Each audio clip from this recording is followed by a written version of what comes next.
So I was thinking today we'll jump back into the history just because we've barely been moving, but that's how things go here. I think we're used to it. But to one of the things that I wanted to just read to start is something that I don't lose sight of, but I like hearing this once in a while, not just some of the regular things we hear, but these the three principles, not necessarily the three objects, but the three principles, as they're stated here in our wonderful pamphlet, Theosophy Simply Stated. I give a lot of these away. I hope people read because sometimes even our pamphlets are kind of daunting to beginners. But I'll just go through this. I'm going to pass it around. You can read it and we'll listen. Okay. First, starting. Theosophy is explained by three great ideas or principles which underlie all of life and which can be found indirectly in all great religions and philosophies.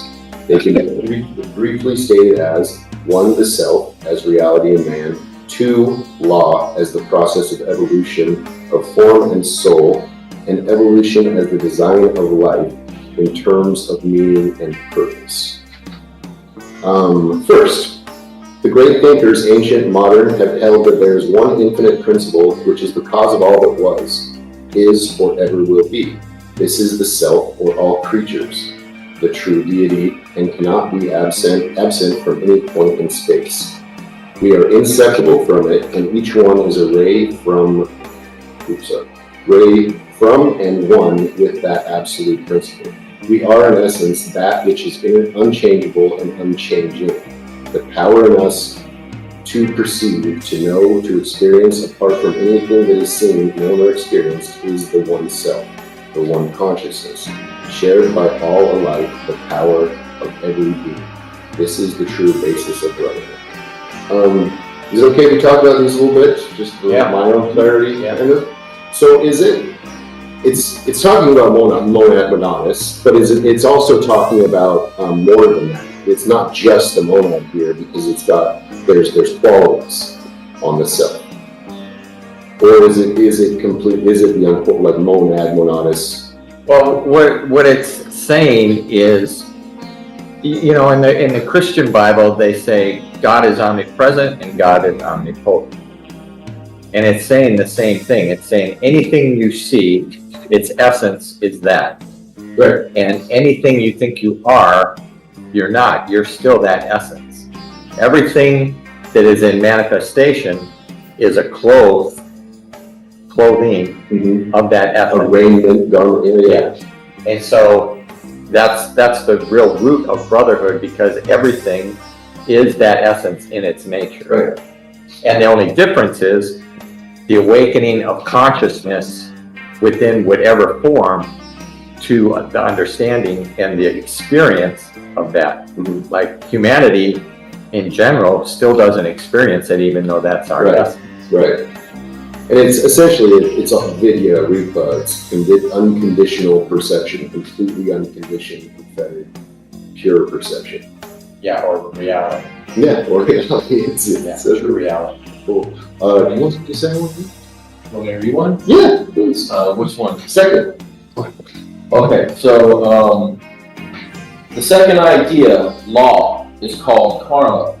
It is the law of recurring cycles in nature and the constant tendency to restore disturbed equilibrium. Karma applies to our moral nature. It is the law of ethical causation, of justice, reward, and punishment, the cause of birth and rebirth. Viewed from another standpoint, it is simply effect flowing from cause, action, and reaction, the result of every thought and act. Karma means literally action. Theosophy views the universe as an intelligent whole, and every motion in the universe is an action leading to results, which themselves lead to further results. We always act in connection with others, affecting them for good or ill, and we get the necessary reaction from the causes set in motion by ourselves. This presents the idea of absolute justice and the essence of free will. And then reincarnation. Go ahead. We'll go. We'll stop. Does anybody have anything to add on that? Because, yeah. What? I Another point of view from what it was said before is that there is this one omniscient, omnipresent principle in nature, which is, as it was said, is the essence of all of us. So when we read about these three main principles, it's really three aspects of the same thing. So karma and reincarnation is not separated from that, and nobody said it. Even evolution, which is the third one, it's just three aspects of the same thing. So these three main principles, as it was mentioned, is really the unity. That's what William Q. Judge sometimes says, that brotherhood is a fact in nature. Speaking from that point of view, it is a fact. Obviously, in our world, we don't see it as a fact.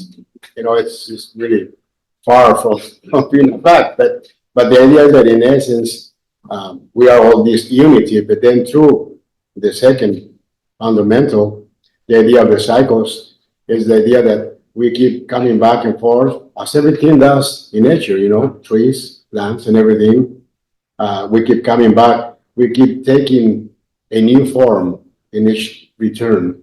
So taking it from that part that we are the same, although there's an idea of individuality, which really somewhat is to understand that whatever we experience is never lost. So whatever you experience as an individuality, although we are the one and the same, then each one has, in a way, a different karma and just different experience. And from that perspective, it's called the individuality, which also the individuality is almost like, it's like a God to us, which is the closest to that one first principle. Yeah. It is really interesting. I mean, all three are kind of the same, because it's just going right back into the first one there.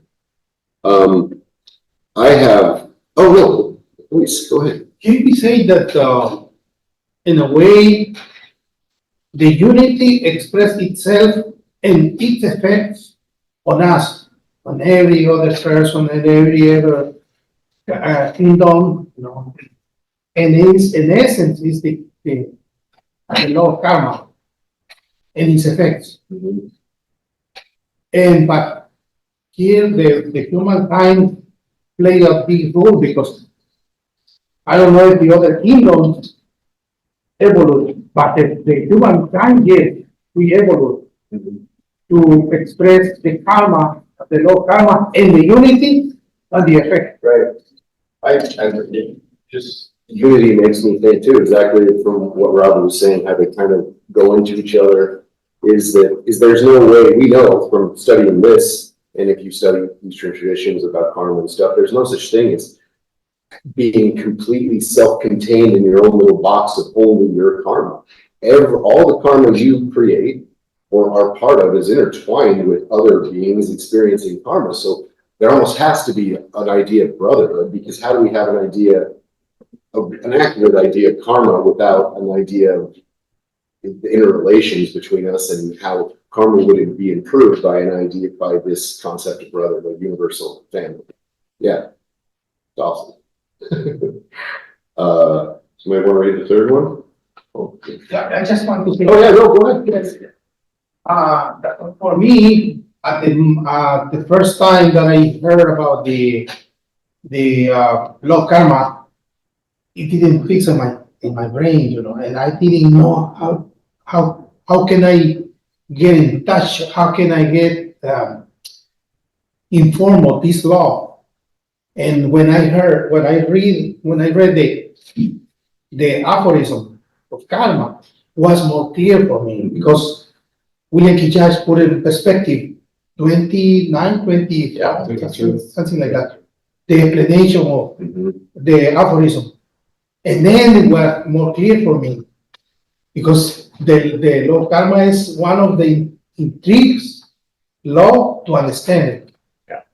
Yeah. I'm glad you said it, Luis, because I think that's exactly what happened to me. Like, I had 10 years or more of being like, yeah, I get part of the reincarnation, and I just kind of took for granted the understanding. But I remember reading exactly that and being like, oh, this guy knows what he's talking.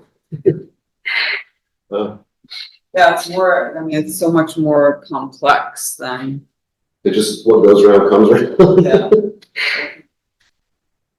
you want me to read reincarnation or skip to the third? Reincarnation, because I think we were just talking about karma. Interwoven with karma is another aspect of the law of cycles, reincarnation. It means that men and women as thinkers, composed of soul, mind, and spirit, occupy body after body in life on this earth, which is the scene of our evolution, and where we must, under the laws of our being, complete that evolution. In any one life, we are known as a personality, but in the whole stretch of eternity, we are individual, feeling in ourselves an identity not dependent on name, form, or recollection. The physical body is merely the shell made up of matter of the earth from the three lower kingdoms, mineral, vegetable, and animal, and is being constantly worn out and renewed from day to day. The real being is that invisible entity which inhabits the body and which is the cause of the present construction and development from lower forms of consciousness. The body is only one of the instruments of the man within. The psychic, mental, and intuitional natures are also instruments. Each of these divisions is composed of innumerable intelligent lives, and when the individuality withdraws at death, the instruments and lives separate, only to be later reassembled.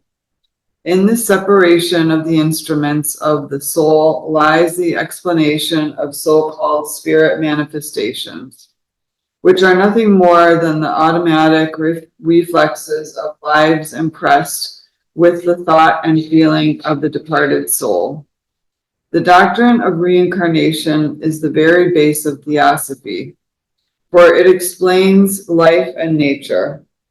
It is one aspect of evolution, since evolution could not go on without re-embodiment. Reincarnation was believed in at the time of Jesus and was taught by several of the early Christian fathers. Reincarnation alleviates the fear and sorrow of death. For as sleep is a release from the body during which we have dreams, so death is a rest and release after which we are again incarnated into a new body on earth. We come once more into what we call waking existence and meet again those we have known in prior births, so that the causes generated in company with them may be worked out. I love the part there where it's like, when it's talking about the phenomenon of mediums. It's like, listen, it's simply, you know, the psychic impression, like we should all be like, oh, of course. It's like, what's funny is it's a way simpler explanation than ghosts. Right. But because if you think about ghosts and try to explain that is crazy. So it's interesting that it's put there. It's like, it's simply this, because it is a lot simpler, like when it's your dead loved one. Well, it's more, metaphysical explanation rather than like a, fancy. Trying to tell a loved one why their brother didn't go to heaven or something. A lot easier than that. Who would like to read the last one? Oh. Well, the idea of reincarnation that is mentioning us as thinkers, and we are a thinking principle. We may say that that's the individuality, the thinking principle, and then this thinking principle, an entity, then takes all these forms through all these incarnations, and the idea that it says alleviates certain fears, like death and stuff like that, because when you begin to I guess, I can say believe in these fundamentals, then you realize that you really are not the body. So you begin to lose certain fear about losing your body. You know, you do have a body, but it's not you. It's only an instrument. And I'm not saying that I'm not afraid anymore, but the idea that you begin to lose fears about dying, about, several things, because you begin to be, it's a conviction within you that you really are that first mentioned. And whatever I'm experiencing is only transitory. And it matters, it matters how you live your life, how you live among people, how you behave, how you think. But at the same time, this is not a reality. Sure. Especially because everything is in change. Well, it's also, It's not changing in me, everything is changing. Except even the thinking in myself keeps changing, right? But at least for the moment, we are that thinking principle. right. That takes.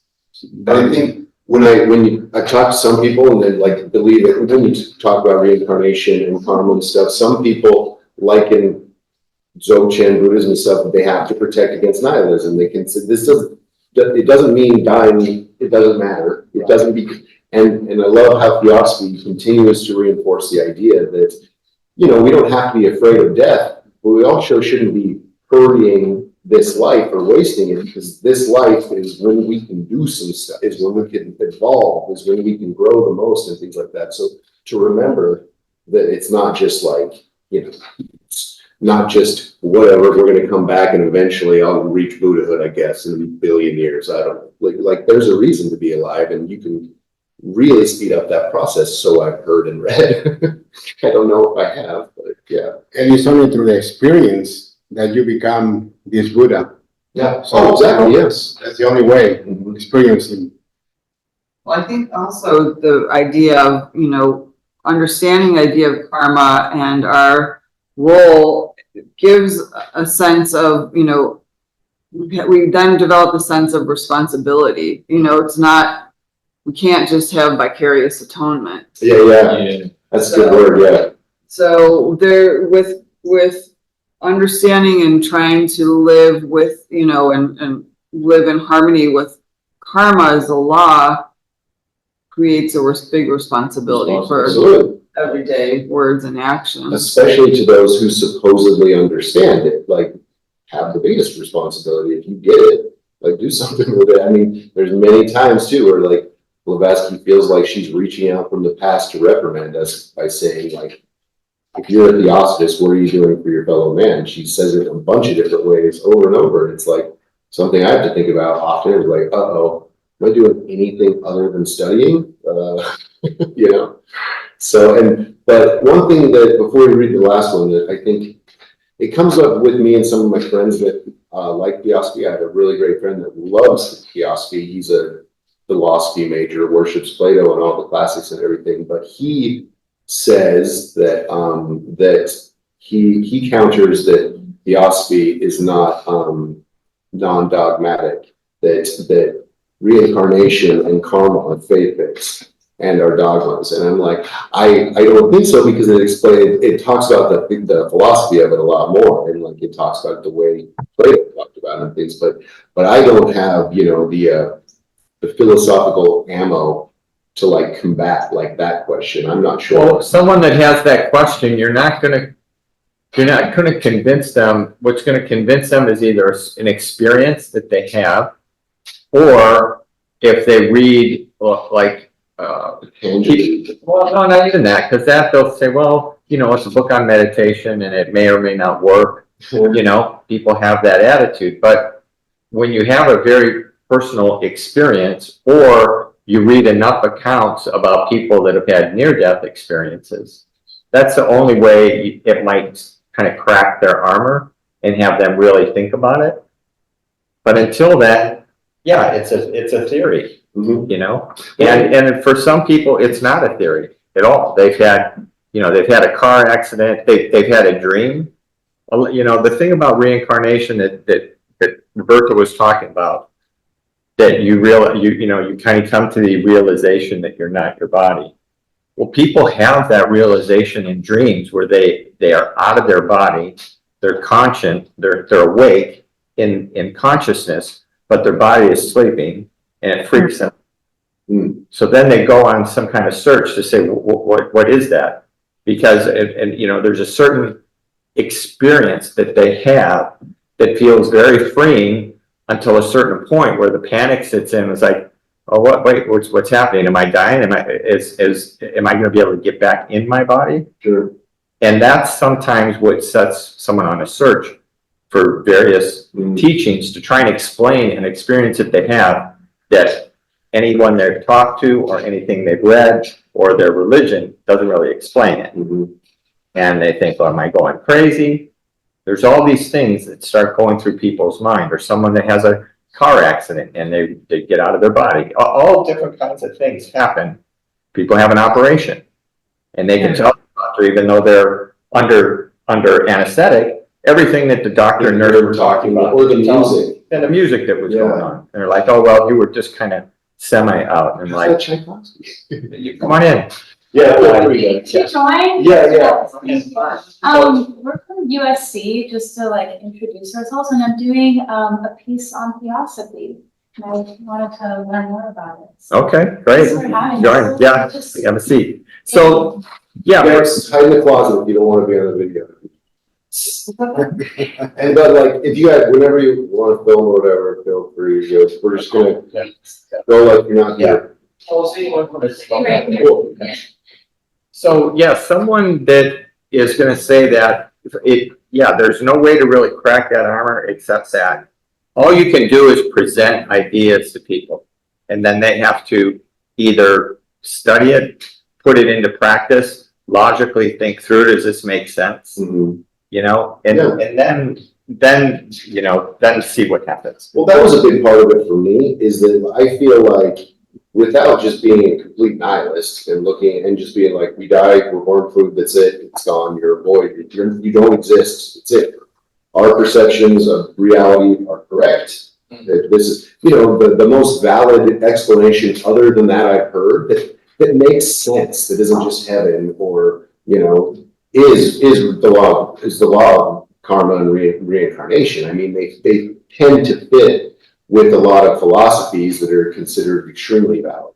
And so, and I think, again, we talk about like what made Blavatsky such a big deal was that. And I mean, being able to bring that into play with these Western ideas and to be like, listen, no, this makes sense. There was some Christians talking about this, that the Zohar might be talking about that, you know, like it was considered, it wasn't considered. I don't think for a lot of cultures it was considered faith-based at all. It was just kind of in the tradition of like their great thinkers and things. There are accounts of young children bringing people to houses and talking about their past life, and there's no way that kid could know. Oh yeah. And in today's world, we have YouTube, and there's videos on YouTube of kids being interviewed, and they're bringing people to places, and there's no way the child would know anything about those places. And that's how they picked Dalai Lama in these rivers, And just like that video I was watching, the teachings I was watching from the Dalai Lama this week, he talks about some things you don't usually hear him make proclamations about who I am or why I'm great.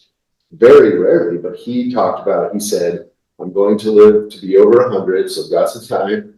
And then he talked about recognizing in himself that he is the 14th reincarnation. And like, he actually went into him, like, I'd never seen him directly talk about, like, yeah, I am that guy.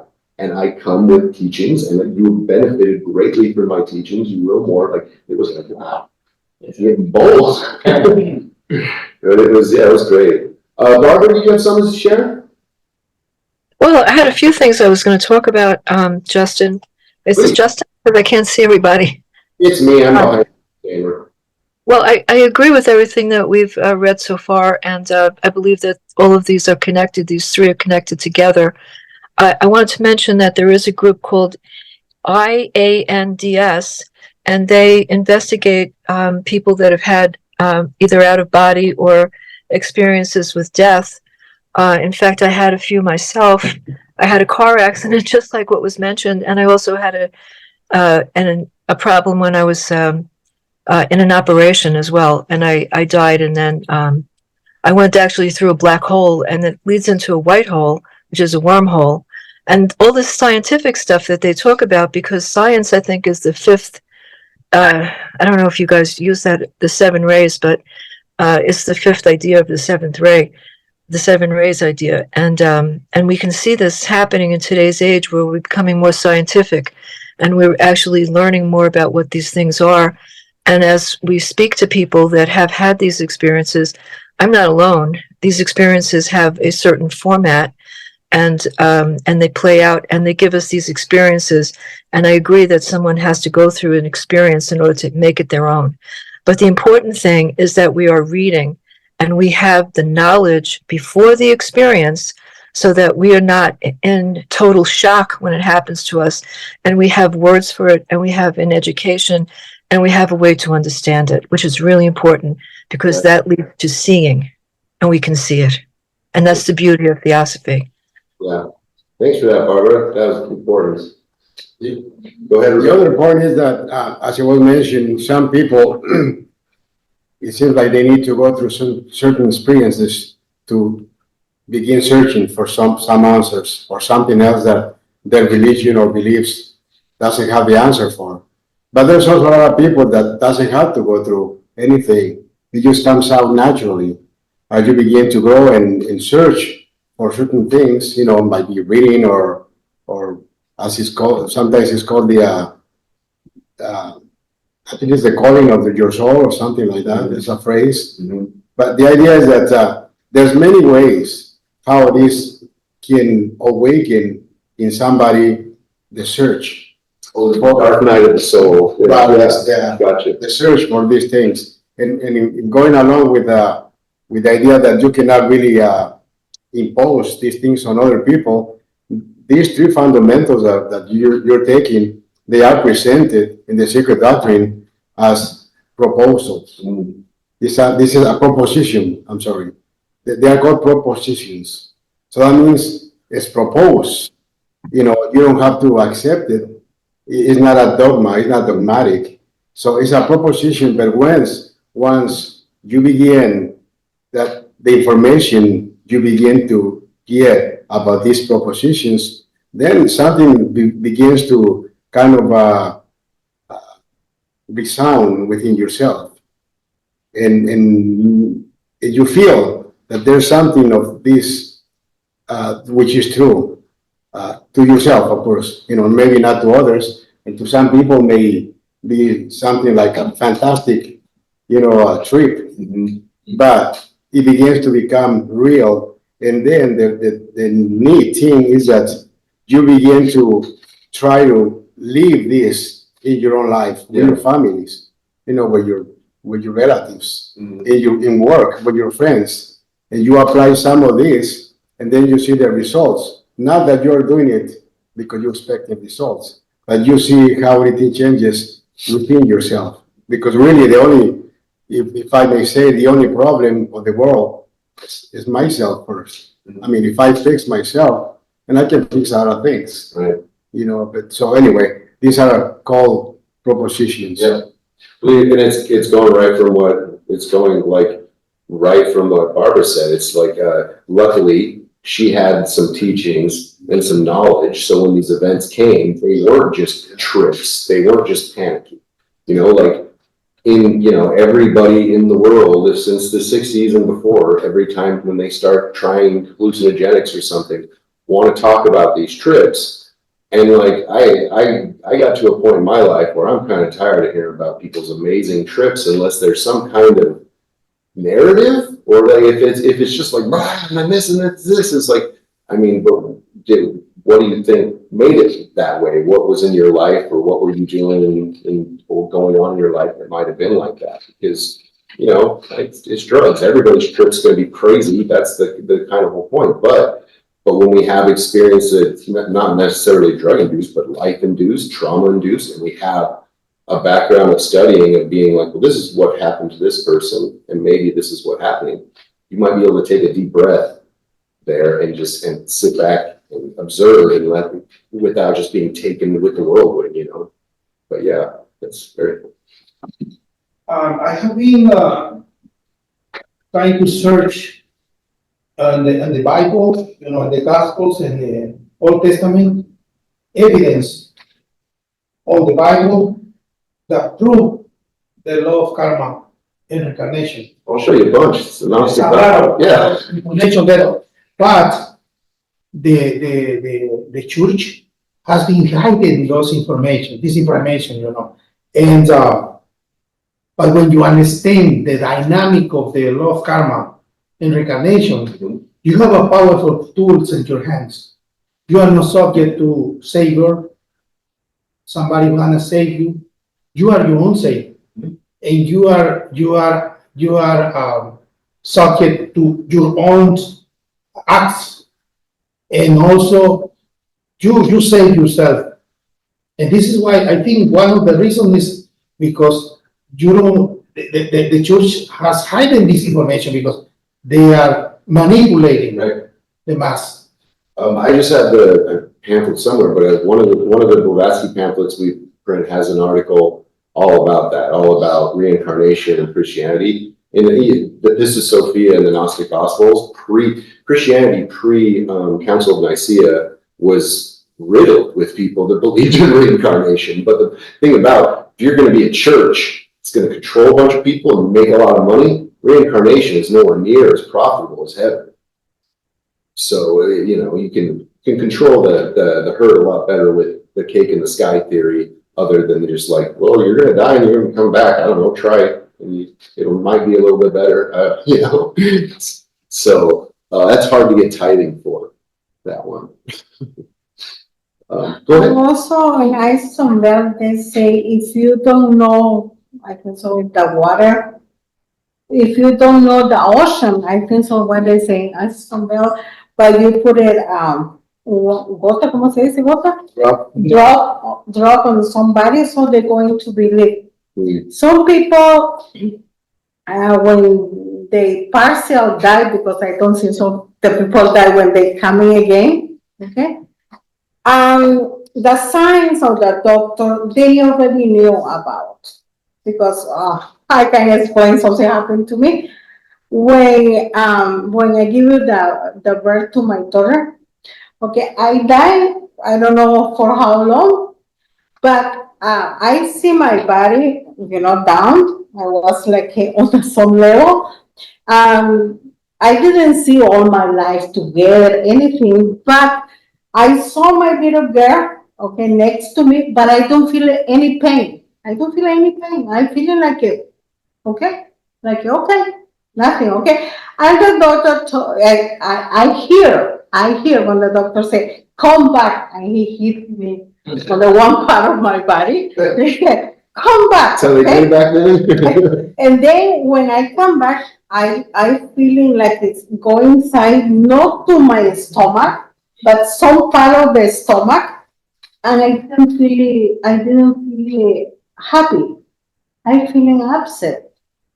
Very depressed, because I was feeling happy when I was outside, but I feeling depressed when I come back.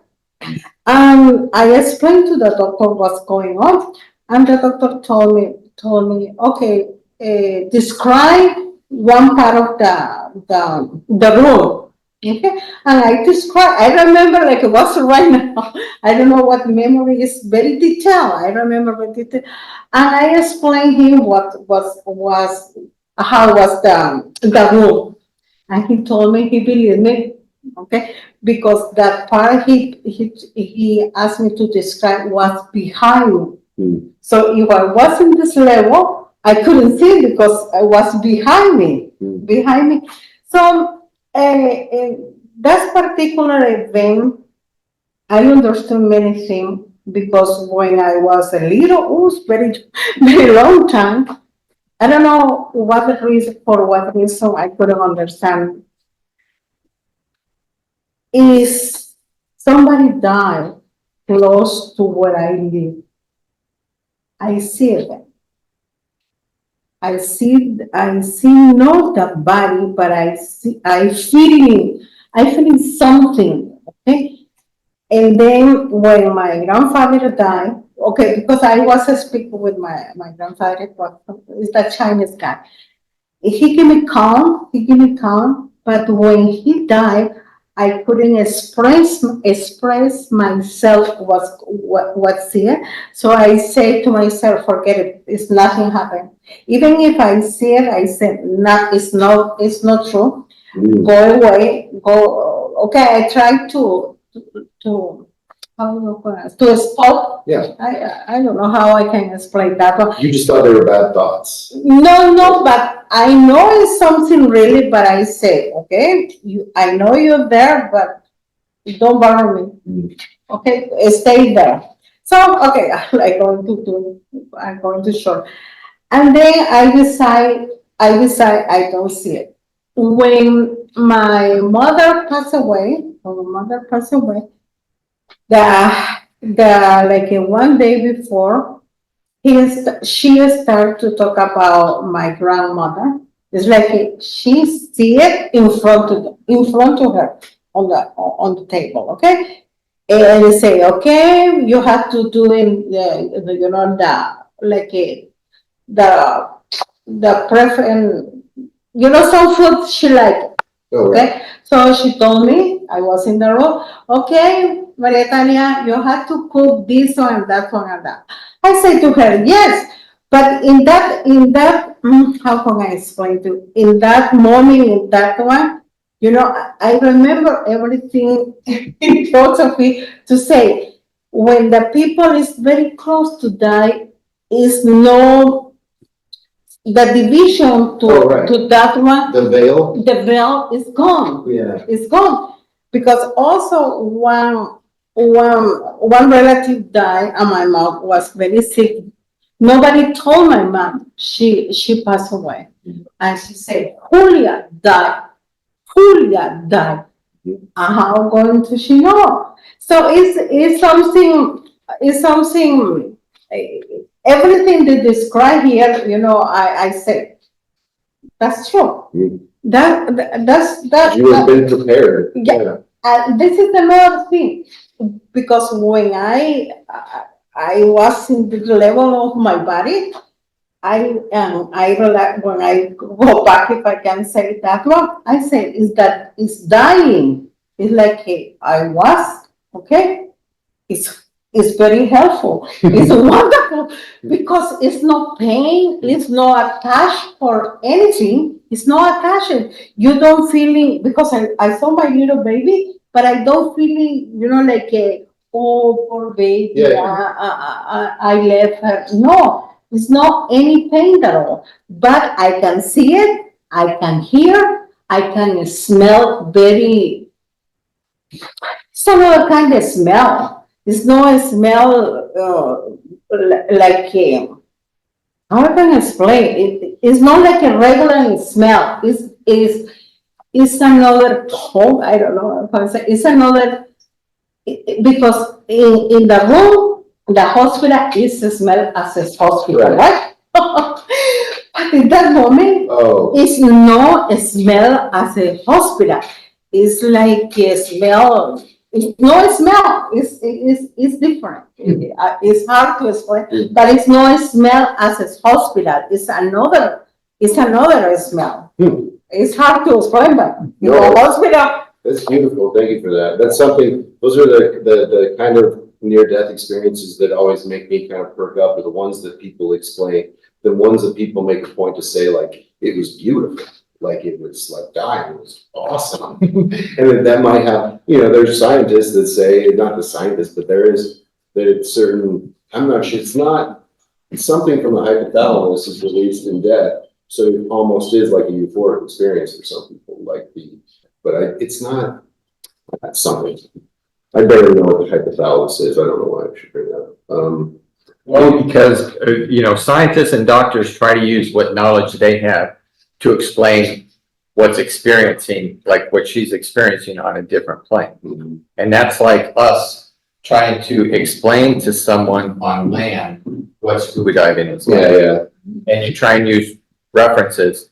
And a lot of people don't believe that what she had was a real experience. They equate it to, it was a bunch of releases from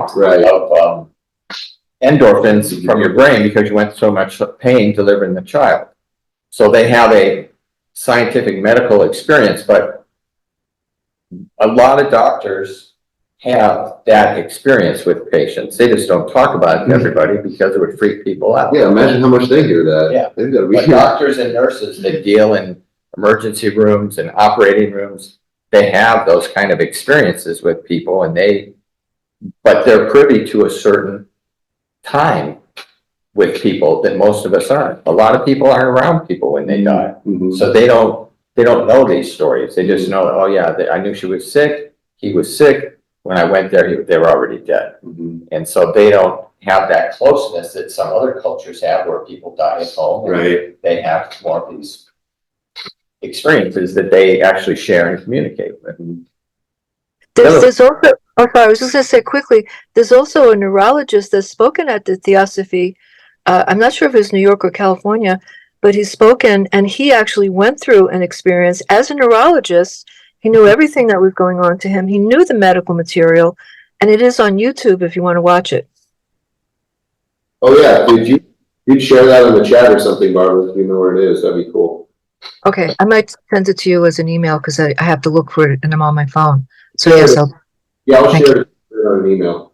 Thank you. Also, we're talking about this plane as a relative reality, but on this plane, it's real.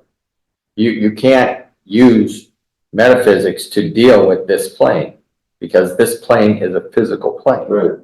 But in the same way, you can't use all physical laws to explain what happens metaphysically. Right. What we're watching here is always an effect. It's an effect by what someone is thinking. And we don't always know what someone is thinking. We assume we know what someone is thinking because we're watching the effect. Mhm. And, Tanya's here because she goes to Theosophy classes, and that's why she's here tonight, which might be true. Or she might be here for a different reason tonight. Mhm. And we don't know, but Tanya knows, and she's thinking about it. Roberto brought up the point that humans are, thinking, and that's why when we think about after death states, or we think about dying and knowing that we're more than the body, but what we do, we think about everything. We think about what someone else is thinking about. We think about our feelings. We think about what we're experiencing. We think about what we remember. Well, and our thoughts are also giving form and shape to all these elementals around us as well. And so that's further, then don't they in part become transmitters of the same kind of? Well, they do, but they also become like a bit of a worn out heavy blanket. I mean, yeah. And that's why some people, have to go to a therapist to break out of their system pattern of how they think. Like an attachment. Because it's an attachment. And it's also, what prevents us from reaching higher states of consciousness. Mhm. Because, the first fundamental that we talked about, everyone is from the one source. Everyone is connected to that one source, but also everything you think is aggregated to that one source. Mhm. And if you can change your state of consciousness from this plane and not be limited by all your personal experiences, memories, feelings, and thoughts, and try to rise to the soul plane of your reincarnated being, then you start to get access to this universal plane of consciousness. Mhm. But to do that, you have to be able to set aside your personal daily life, even if it's for half hour a day, and practice trying to not think about what you think about and just observe. And it's very hard. That's why people have a hard time meditating, because as soon as you can kind of quiet your own brain down, then you're going to hear the neighbor's dog and the TV next door in the apartment and the police siren going down. And before you know it, you're right back to your spot where you were trying to, And that's why there's so many different methods of meditation that work, because different people have different attachments, different, like for me, there's a lot of people to meditate. They do a lot of the physical part of yoga to get into a headspace or get worn out enough to, and for me, I do when I'm trying to really just kind of start meditation, and I'm not going deep, but I'm just trying to prepare myself for shamatha is probably not going to come, but I can hope for it, is There's just that simple form of Zen meditation where you just sit back and don't try it all, just watch everything go by. Just watch the conveyor belt of thoughts and attachments. Just watch it go by and try not to jump on it like a little kitty cat. And that one really kind of prepares me for other ones that sometimes we study with Lama Karma or in some more complex forms of Buddhism. Some of the meditations are, whoa, I gotta do what? How am I gonna remember? You know? Well, they're all systems. Right, it's a system. System, Yeah. and whatever works for someone is what's gonna work for them. Mhm. But all of them that you go through, it's a way of detaching from here and just experiencing awareness in a plane that you are there, you're always there. You're that, but you're not conscious of being there. And so, yeah, there's all these systems. If people just watched Star Wars and listened to Yoda, and it's like, don't try, do. You've read all the books, you've seen all the methods. You're never gonna be ready. You're never gonna think you're ready. You can't read about swimming. At some point, you have to get in the water and try to swim. And that's the big jump that people have to make. But part of it is just being aware that there's a possibility of doing it. And when you're aware, then you have to try, and then you have to, whatever works, whatever system works. But you have to be first made aware that there's that possibility. There's that states of consciousness. There's a plane, and it's a reality. Mhm. If no one saw, someone like Michael Jordan play basketball, they wouldn't think it was possible what he does. Now look at how many people can do. Yeah. Every time someone ups the ante and improves because they get an experience of someone that actually is doing it and can do it. Now they've shown the possibility. Mhm. And that's kind of what HPB was doing with these books and masters. A Blavatsky quote I pulled from Isis or somewhere, it was just really simple. As she says, one is less likely to gain understanding through observation alone. Like you need to probably experience it if it's something high, if it's a higher kind of lesson and things like that. We can, we definitely don't need to make every mistake everybody makes to learn from those experiences. There's things you can learn in proxy, but not some of this stuff. No way. You're going to have to experience it to really know. You have to feel it to know. That's what you say, because I think, sometimes I think that I am awake, but I'm not awake. The other day, 5 years ago, I was thinking, I want to be awake. And I was walking. Suddenly the dog came in back to me, I'm not awake. I'm thinking that I am awake, but I'm not awake. Oh, yeah. Yeah, go ahead, please. Okay. Yana. Hi, I'm Barbara was talking about a near-death experience. You're Tanya, what's your name? And I was wondering if any of you also have similar near-death experience. Seems to be a common theme of what brought you to here and brought you to Theosophy. Yeah, that is interesting. Do you think some of those experiences kind of, how did it shape your spiritual kind of quest or life?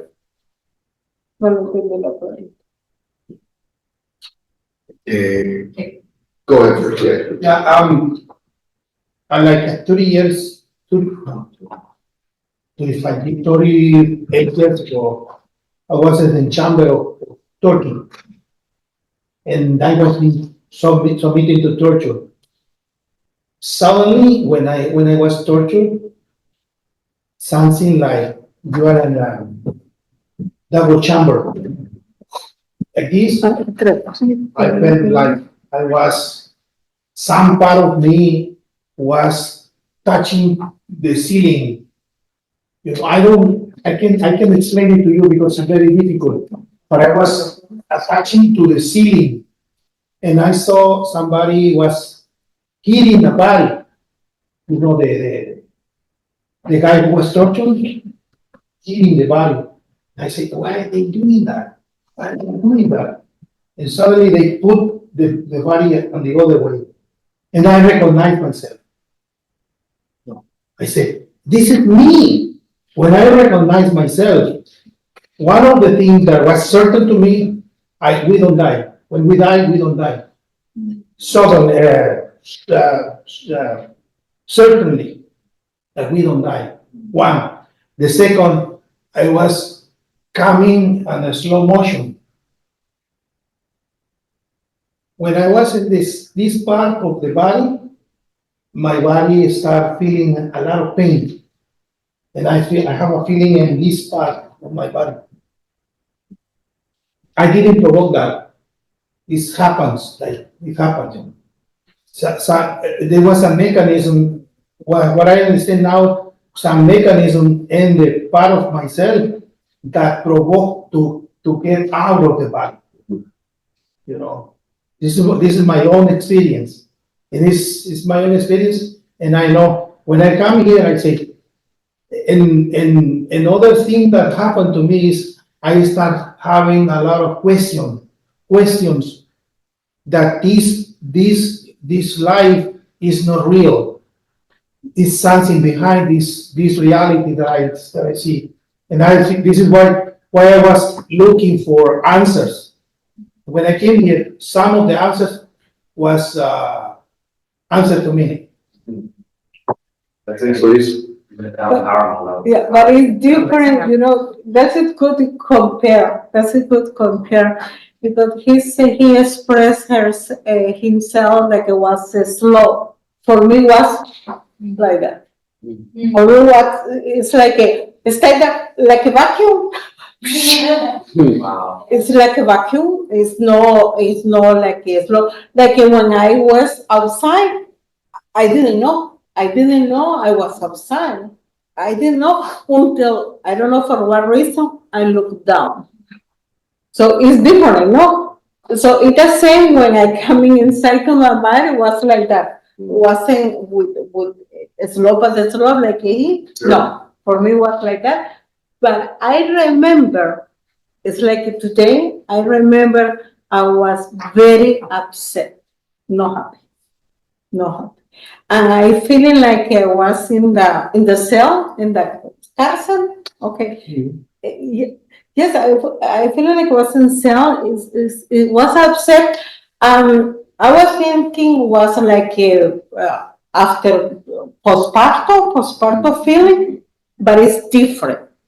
It's very different because I have it when I have my second child and the third one. This is different. And then, I don't know for what reason, the memory closed. I closed the memory. I didn't keep on like, oh, what did happen? I started coming here almost 7 years. When I came here, you know, I don't know for what reason we're going to start talking about, and I remember like it was like today. I remember with very detailed, and it wasn't the reason I came to the Theosophy. Was somebody enjoyed me to come in here because I write poetry. And the person said, you are maybe like a metaphysical, I have it compared for many things. You're going to feel him very, you're going to enjoy. So they bring me here. And then I realized whatever I started reading with HPV, Madame Blavatsky, she explained, she gave me many answers that I have it when my younger, when I was young. And also, I'm sorry for saying it like that, but wasn't difficulty to understand. It's something like okay, I was expecting some clear put on paper. I used to read, for example, Plato, the Greek philosophy. Plato, Socrates, Pythagoras. I always love to read about that one because I feel like that is familiar for me.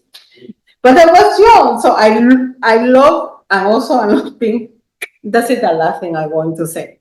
I will always like to stay close to older people, not for my age. Yes. Thank you. It's cool that you're a poet, because for some reason, I mean, I'm sure there's a lot of reasons, but there's a penchant for poets being Theosophists. Like most of the famous Theosophists, I think, were poets. Yeah, because Yeah, a bunch of them. Crazy. I didn't know Robert E. Howard, Conan. yeah, That's great. All right, well, should we word to 3? Yeah, Want me to read it? if you'd like to, please, yeah. This is the third fundamental of Theosophy.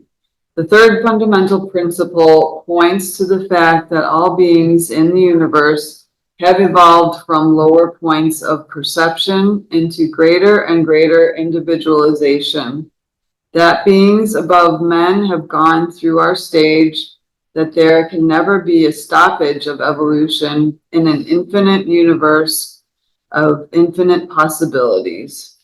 And whatever stage of perfection may be reached in any period, there are always greater possibilities beyond. Viewing life and its possible object with all the varied experience possible for a human being, one realizes that a single life is not enough for carrying out all that is intended by nature, to say nothing of what we ourselves desire to do. The scale and variety in experience is enormous. Every form of evolving intelligence in nature either was, is, or will be human. The two teachings humanity is most in need of are karma and reincarnation, the doctrines of hope and responsibility. Karma, the doctrine of responsibility, means that whatever a man sows, he shall also reap. Reincarnation, the doctrine of hope, means that whatever we have sown individually and collectively, we may yet sow better seed. The very existence of suffering is a lesson. Karma and reincarnation show that suffering is brought about by wrong thought and action. Through our suffering, we are brought to a wider and deeper understanding of ourselves and others, and the meaning of compassion. The study of Theosophy helps to provide satisfactory explanations to questions such as the contrasts and unisons of the world's faiths and common foundation underlying them all, the existence of evil, sorrow, and suffering, the inequities of social condition, and the sharp contrast between wealth and poverty, culture and ignorance, vice and virtue, the possession by some individuals of certain psychic powers, the real nature of psychic phenomena, and the proper attitude toward their study.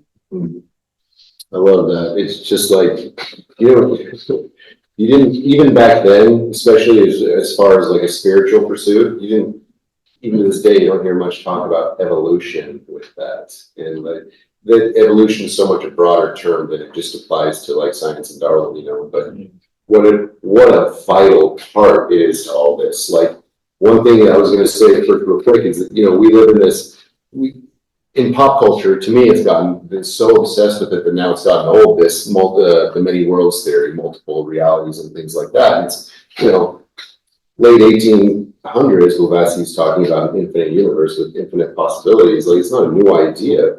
But instead of saying it's a parallel universe, you need multiple lifetimes that are going to be in different times to attain enlightenment. There's no way. I mean, the only place I've ever heard of they said you can gain enlightenment in one lifetime is Dzogchen.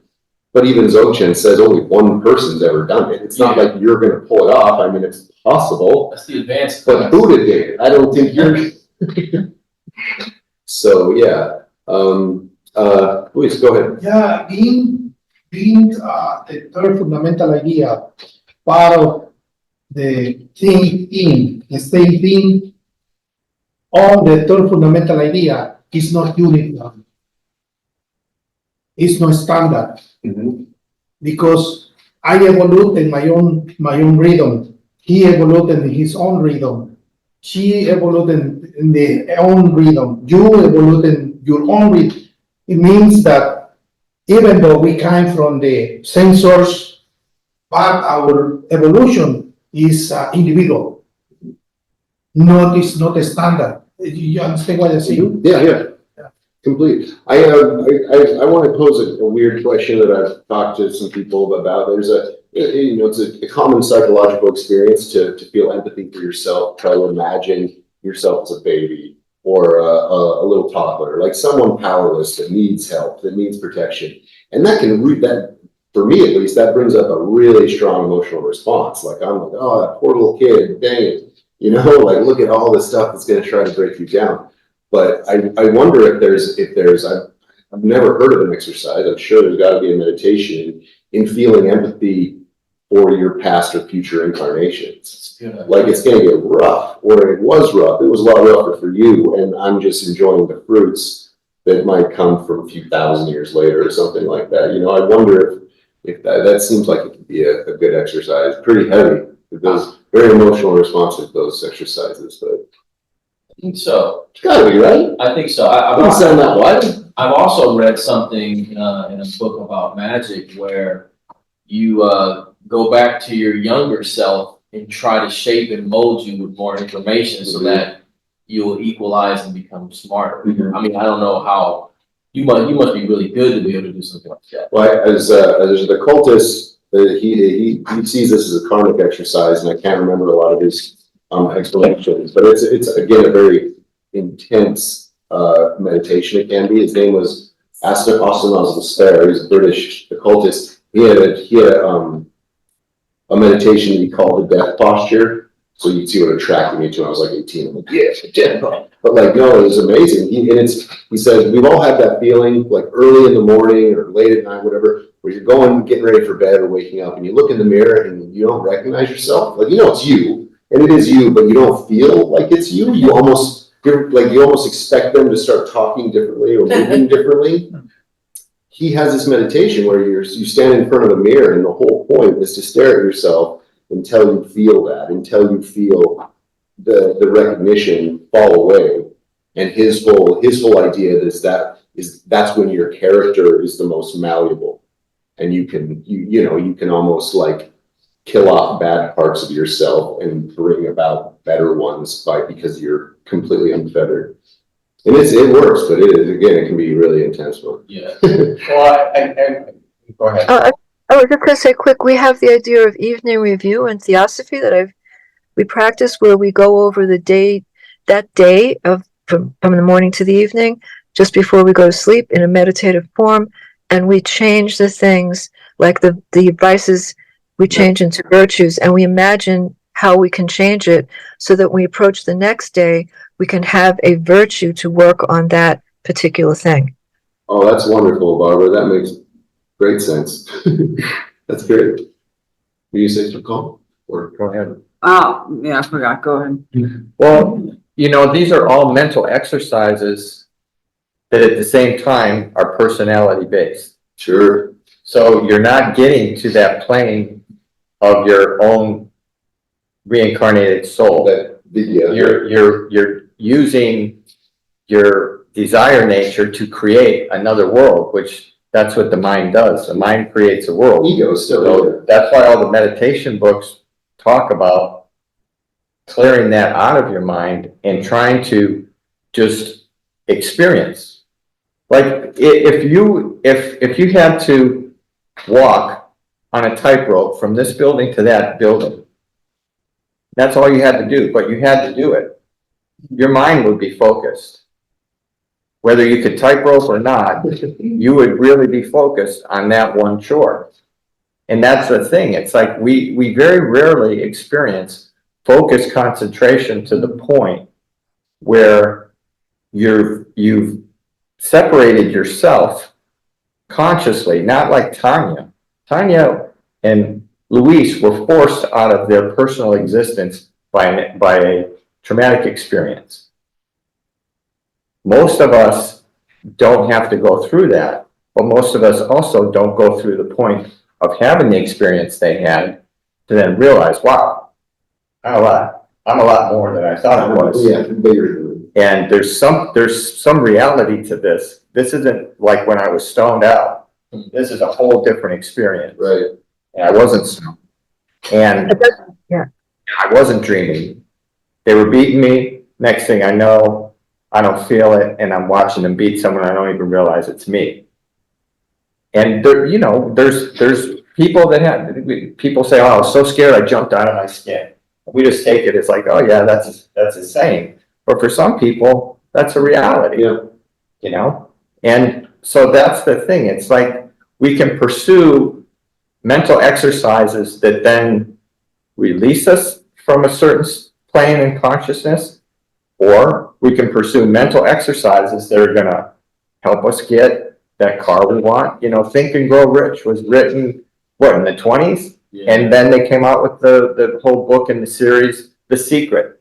Well, what do? You make a production board and you put everything you want on that board. And then you get up in the morning, you look at your production board and you see, like, how am I going to get that work? How am I going to get this job? I'm going to get this. All it's doing is using your mind, and it's focusing in a direction of selfish acquisition. For sure. And if you use that same mind to try and realize this state of consciousness, the understanding you would get if you could just experience your past 6 lives and how that would change your day-to-day existence, of how it would give an importance to the connections in your life that don't seem important. Right. You'd say, well, wow, that person I worked with, that used to be my sister 3 years ago. And that's why we kind of bicker, but I see, I'm just repeating a pattern. She's a coworker before she was my sister.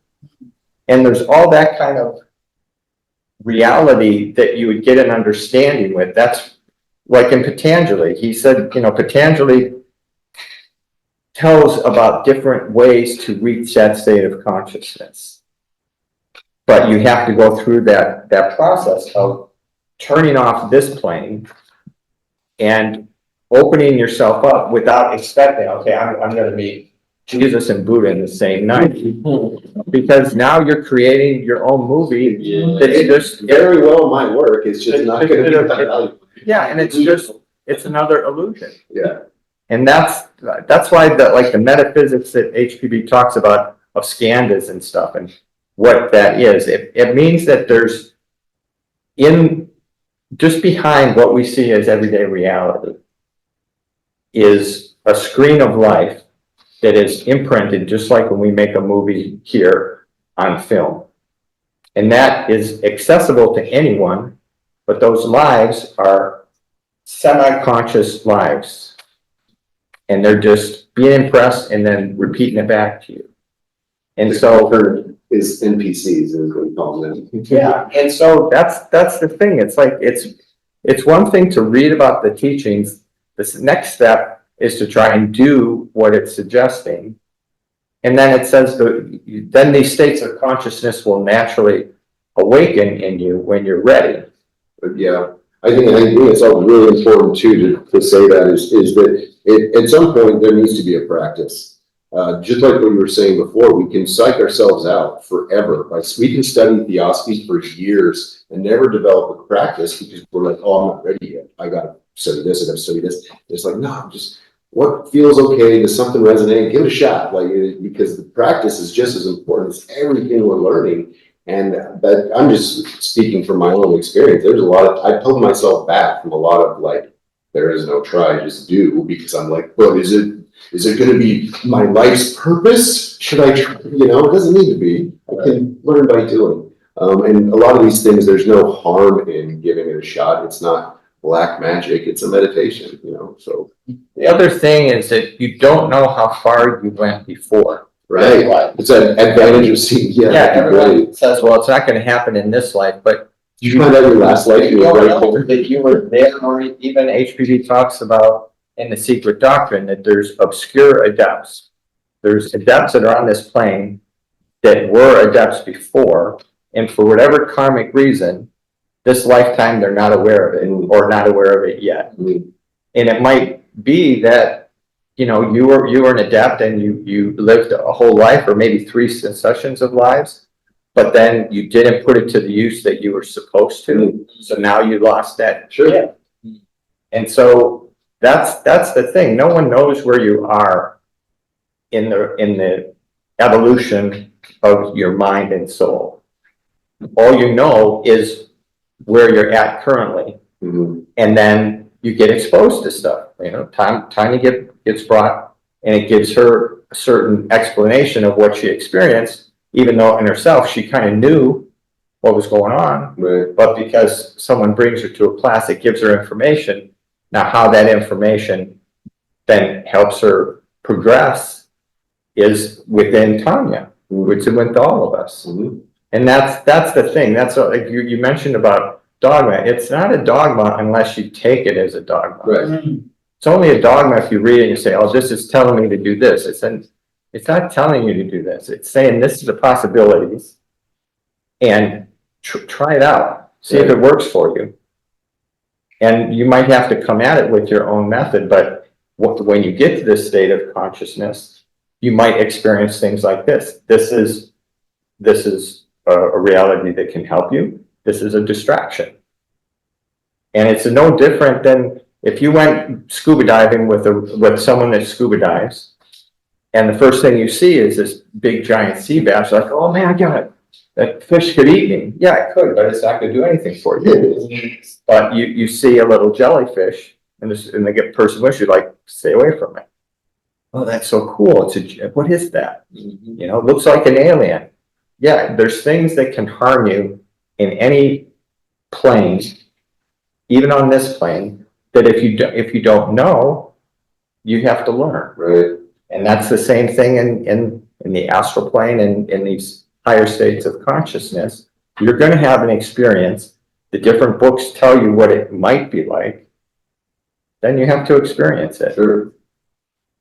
I mean, yeah, we're always, no one's perceptions, unless they're enlightened, are going to be exactly the same as anyone else's, because you've got even the most advanced person around today has probably got at least a little bit of their personality hanging on, a little bit of that ego. And, I don't know, I still have this feeling sometimes where I'm like, should I be in a rush to get rid of my ego? Should I be in a rush to reach this state? I mean, on an eternal time scale, probably. But again, it's sometimes the best laughs and some of the best, just kind of what might be vapid enjoyment in life comes from, having an ego. And so I don't know, sometimes I've heard a lot, there's a lot of what is considered black magic or black logic magic that is all about like using the ego on some of these things, that's on something in conjunction with one of these things, and definitely see a lot of danger there, because trying to manifest something into your life that is purely ego driven, I think probably goes wrong more than it goes right. Anyway, what were you saying? Yeah, well, going to what you were saying, yeah. The study of Theosophy is really common sense. It's like everything else. And we use a lot of, recommended to use analogy and correspondence. You want to become a lawyer, you don't really want to rush. You want to study, right? Or you want to become a doctor. So yeah, you choose when or what. Jump right into practice and medical when school. to practice, right? In Theosophy, of course, in Theosophy, there are really hardly any rules on how do you apply your own practice in your own life with your own family. But the idea is that to get the ideas, the more you know, the better you can practice. Right. And Kelly just read about evolution. There's really no need to really rush into anything, at least that's my perspective. Because if she read that, then karma and reincarnation, in a way, is putting us exactly in the place where we need to be. Like Colin said, we really don't remember anything from the past, but I can only see how I think, how I react, and how I live to get an idea of how I was in my past life. Right. That's all I need. How am I going to be in my future life? And this is very, very, it's not the total idea of everything. It's still a very limited idea of the past lives, because it is said that in this life, you're getting different things from different lives, past lives. So it's just the time is mature to experience all those things. So the idea of evolution is the idea that these perfections are forever infinite, as she wrote. There's really no beginning and no end. We just keep coming back, and there's all these possibilities.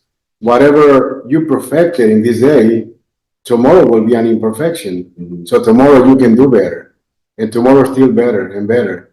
And better than what? Well, when we read the three objects, the first one is service to humanity. And also there are no rules into that. You decide how to do that in your thinking, in your feeling, and your acting in daily life. So the first object is really to form a nucleus of brotherhood of humanity. Yeah. That is the first rule. So even when you start thinking about how to change yourself, you begin to not to forget yourself in a way. You have to take care of yourself, but to start thinking about whatever I'm thinking and doing, is it good for the rest? Yeah. Or is it? It's just really hard. I mean, And shit like that recently, for my other incarnations, what's been going on before this. right, yeah. Yeah, no question. So anyway, those are the ideas that came out when she was reading about evolution. That reincarnation, it's called the law of what was called Responsibility. karma is the law of responsibility. And then hope. In reincarnation is hope, because you begin to hope, really. Yeah. You say, oh, I can come back, but not that I'm going to leave this for tomorrow, Well, But then, I'll say my final thought, like today on Theosophy, something that took me a little minute to verbalize and figure out why. It's a big part of me getting along in this life, a selfish thing of mine, but something that helps me be a better person when I'm not focusing, but when I have a spirit of it, is for me to maintain a sense of wonder. And it's not really a hard thing for me, but I love being able to sustain a sense of wonder when I'm out, be like, ooh, this is interesting, that's interesting, instead of, complaining and other things. I'm able to maintain that. And something I love about Theosophy that puts it above a lot of the religions that I've studied and things is there's no ceiling of teachings. Like, it is constant wonderment, because you're never going to feel like you've heard it all. You're never going to be like, well, what do I study in Theosophy now? Like, there's going to be a lot more. Something that really hurt my religious past was, Mormonism or other forms of Christianity, even in Islam. You get to a point where you're like, that's all the teachings? That's all of them, huh? All right, what now? But something in Theosophy, it's way older than what we're studying. It's the concept, the words have to have been as old as man's had a concept of the heavens, so that's what I really love about Theosophy. And it might not be as lofty and full as it should be at this point, but there's, other than meditation and the spiritual things that keep me, that sense of wonder about being able to synchronize everything in history and all of these teachings is just so amazing and so much more possible than you're led to believe. Accessible, I think. So, Let's see if Anders has anything. Anders, would you like to say anything? Well, I think it's for me it's the more I study and the more I get the cosmology and as you say, the ceiling, we get as one of my teachers said once, my task is to help somebody to help people break through to what's the definition? HVB has said it too. To come to clarity. I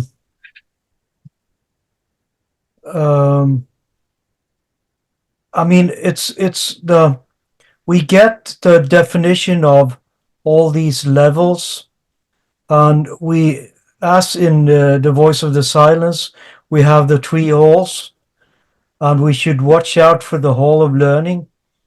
And it's so many people, they they get stuck in the hall of learning, ask things and all kinds of things.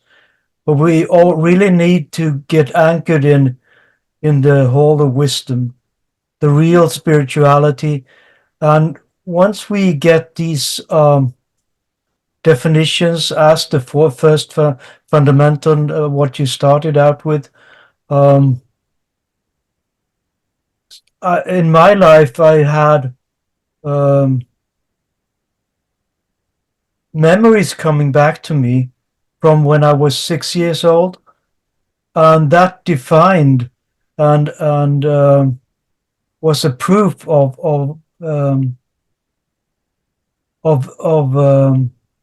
all these theories that we need the theories, we need the cosmology, and we need to get up to that level.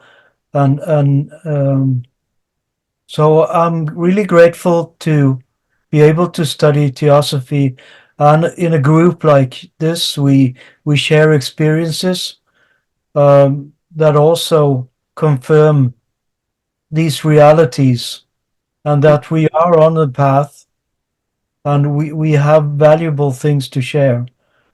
And as in Buddhism, you say you have the Sangha. We truly need to meet up with each other and confirm each other and confirm these realities to get somewhere. So be the true person that we are. Well said, Honors. Thank you. I think the most valuable thing I learned from religion that I still love about religion is fellowshipping. I think it's so important among like-minded individuals, especially with spiritual concepts and spiritual ideas. If we agree on this stuff, we should definitely make it known and get in each other's presence once in a while, because a lot of these kind of teachings and thinking and studying alone can feel really alone. Absolutely. You try studying this stuff in like Iowa or something. You're gonna have a hard time finding somebody, but that's why this stuff is so valuable, online or not. Well, the thing is, it's like the scientific method. If you're a scientist and you're trying to discover or explore a particular avenue of science, you set up your experiment and you run it, and then your findings you share with other scientists that are in that field. And if everyone can verify the experiment the same as you, then you know that what you're pursuing is a true fact on this plane. Absolutely. And that's really what occultists kind of have to do, is have an avenue where they can share particular experiences to get an understanding. Are they exploring and just experiencing things of their own fantasies in other states of consciousness? Or is it a plane that we've had similar experiences? And when you read through books of after-death states, most of those experiences are pretty similar. Exactly. All from different avenues, but what they experience is what Tanya's explained and what Luis has explained. Yeah. And so that kind of gives, in the sense, a scientific method for occultism, so that people can then feel comfortable and really understand their experience. You're not nuts. Yeah, you're not crazy. Yeah, well, and any therapist will tell you that that's that's the way to get that you're in danger of an echo chamber. That the danger of the echo chamber is real, and that's where most thinking errors and wrong thinking come from, is just being like, I got an idea, bounce it off the wall back to yourself. It's right. Like, we need our peer reviews. We need those. I need them bad, or I'm off on some crazy thing without even questioning it for months. And you're like, oh wait, everybody but me thought that was a bad idea. Go ahead, Tom. Yeah, and also we're talking about the science when they discover something. If we read very careful when they describe how they discover something like Einstein, when he say he was relaxed. They have Deceptive. they have something and he doesn't understand. He starts like the violin to relax. Just yeah. It's the same thing they say about Newton. They say he didn't go outside. He stay inside to the room. I don't know what they do, but they stay in the same part. So I think so this one has to be with that intuition. Mhm. It doesn't happen with us, I think so, because I know extraterrestrial. When I read something and I couldn't understand, I said, oh my goodness, what does it mean? Blavatsky, what do you want to say? Okay, I didn't hear anything, so I left the book, I doing something else, I relax, and then the idea comes. Mhm. So in other they say, manners have to go with Buddhism. Mhm. If not having that, I pienso entonces también, is no any connection with that manner, higher manners, anything, is the intellectual with this kind of book, with kind of, the book, is no intellect. Intellectual is only going to inform myself. Right. This one they try to do to me, I don't know for everybody, I need to speak with me, is that transform my feeling to the act of believing here. One is inform and another one is formal. Formal? Mhm. Yeah, they have to have a chain to me, Yeah. but the chain is no, it's a little hard to explain. is to, I think so that is a Platon, they say, we only come here to remember who we are, Yeah. who we are. Well, I think I love the way you put that. It's like relaxing. It's like being open to that transmission instead of just try. Like what he said too, is you try too hard and have all these different methods that are actually still holding on to who you are. You're focusing on this and focusing on that, but like just relaxing and being able to receive the transmission, and like you said before, being on the same vibration, the same wavelength. Because we're not always going to be at that right place to receive information when it comes. When it comes to like Buddhism and a lot of the Vedanta stuff and a lot of the stuff here about secret doctrine, I'm not going to get it the first time intellectually. I have to let the resonance kind of equal up and then just let the transmission come. And then suddenly I'll be reading it one day when I'm not even trying to understand it. And I'm like, oh wait, I finally get it, I get it. Because I just calmed down. Like you said. And at the beginning, it says that before the stanzas, before the comments on the stanzas, it is said that this is not for the ordinary brain. Oh, right. Remember? So it's for the higher principles, which, like you said, they're not gonna appear in one time. So eventually, you begin developing these higher faculties in ourselves and begin a different understanding, a different intellect, you may say, because it's still intellect, but it's this intellect, it becomes more like spiritualized, and therefore you begin to understand things, and it becomes hard to explain too. Understanding in your own way. Oh yeah, exactly. You guys been talking about words that have no meaning to the guests here. That's okay, I brought He- it. he up. just No, have to we ex- got have a to- dual definition of. Okay. Yeah, thank you so much. But she said letters, The booty. Yeah. I looked up. so that, Absolutely. they're understand what. Wednesday. Awesome. I looked up. He gave her the. Oh. kick glass. So Oh, you looked up I looked it up, yeah. You know, Barbara, did you have anything to add before we close? separate place in here. I think I know that guy too, but I never I heard of what it's for you. Oh, you're muted, Barb. Barbara, you're muted. Yeah, just a quick interview, because I, You know, I got that with it. Hey, Barbara, you're on mute. It's. I was just saying, I can't really hear you because there's a lot of noise.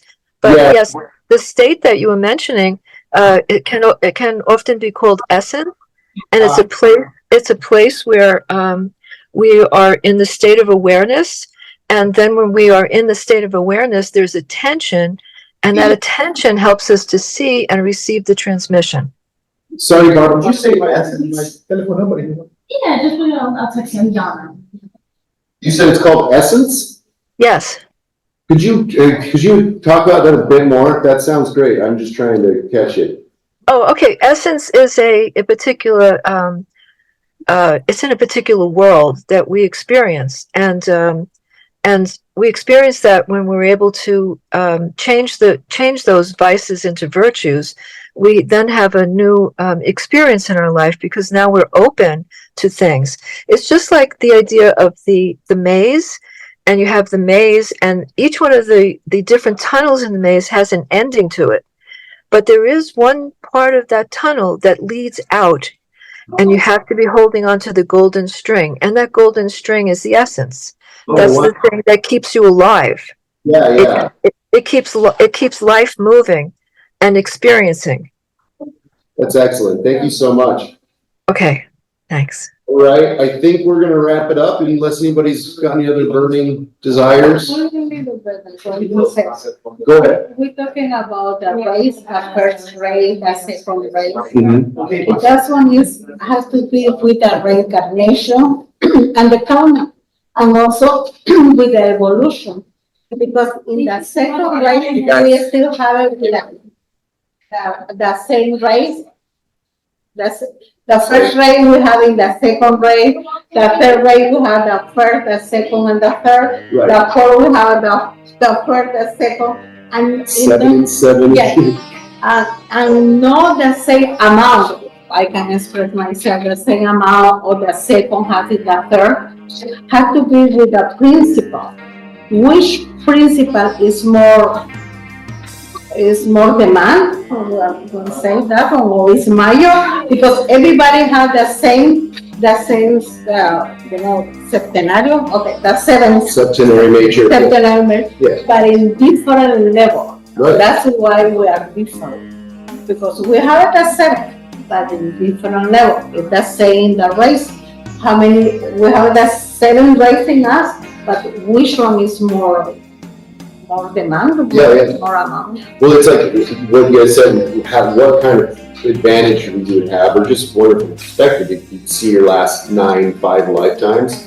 But I mean, we're experiencing ramifications of karma from when we were literally different beings, like arguably different species to science. These other 7 races and these septenary, we're still, I mean, maybe this is a question for next time, but I wonder like how much karma we're still experiencing from millions of years ago, or if that's been worked out by the time we hit another race.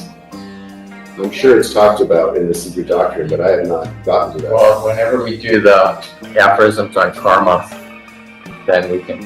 Oh, is it even gets into that? How It addresses stuff. Okay. Well, because the one aphorism says karma can only manifest when there's a being and circumstances for it to manifest.